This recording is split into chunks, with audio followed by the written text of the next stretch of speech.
घोडबंदर भागात वारंवार होत असलेली वाहतूक कोंडी, रस्त्यावरील खड्डे अशा विविध समस्यांमुळे त्रस्त झालेल्या घोडबंदर वासियांनी नुकताच हातात मशाल घेऊन कासरडोली ते वाघवेळ नाक्यापर्यंत मोर्चा काढला।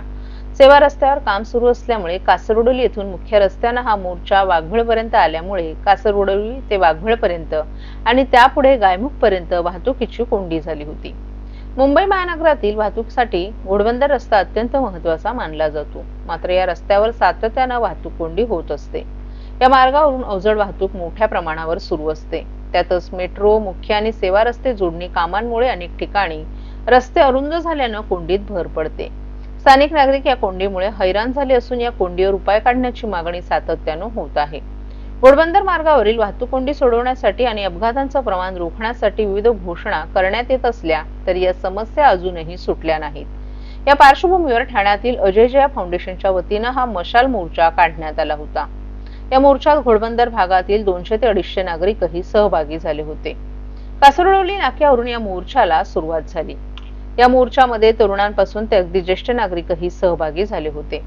वाघवेळ नाक्यापर्यंत हा मोर्चा आल्यानंतर त्या ठिकाणी गेल्या वर्षभरात घोडबंदर भागात अपघातांमध्ये जीव गमावलेल्या 22 जणांना श्रद्धांजली वाहण्यात आली।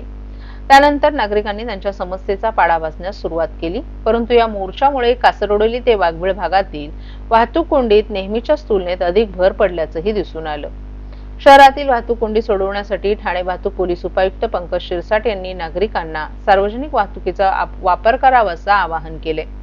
परंतु या उपाय वाहतूक कोंडी सोडवण्यासाठी असू शकत नाहीत, कारण मुळात टीएमटी गाड्यांची संख्या अपूर्ण आहे। त्यातही या बसगाड्या देखील कोंडीत अडकल्या की त्यांना इच्छित स्थळी जाण्यास विलंब होतो। त्यामुळे प्रवाशांना बराच वेळ प्रतीक्षाही करावी लागते। तसंच या कोंडीमुळे शालेय विद्यार्थ्यांना देखील शाळेत पोहोचण्यास उशीर होतो। हा मोर्चा होणार होता याविषयी वाहतूक विभागाला कल्पना होती। त्या अनुषंगाने तरी घोडबंदर मार्गावरील वाहतूक सुरळीत करणं गरजेचं होतं, परंतु वाहतूक पोलिसांनी तसं केलं नाही अशी खंत देखील काही नागरिकांनी व्यक्त केली। समाजसेवक अजय जया यांच्या पुढाकाराने हा मशाल मोर्चा आयोजित करण्यात आला होता। यामध्ये माजी उपमहापौर नरेश मणेरा तसंच इतर समाजसेवी संस्थांचे पदाधिकारी, कार्यकर्ते आणि ठाणेकर नागरिकही मोठ्या संख्येने उपस्थित होते।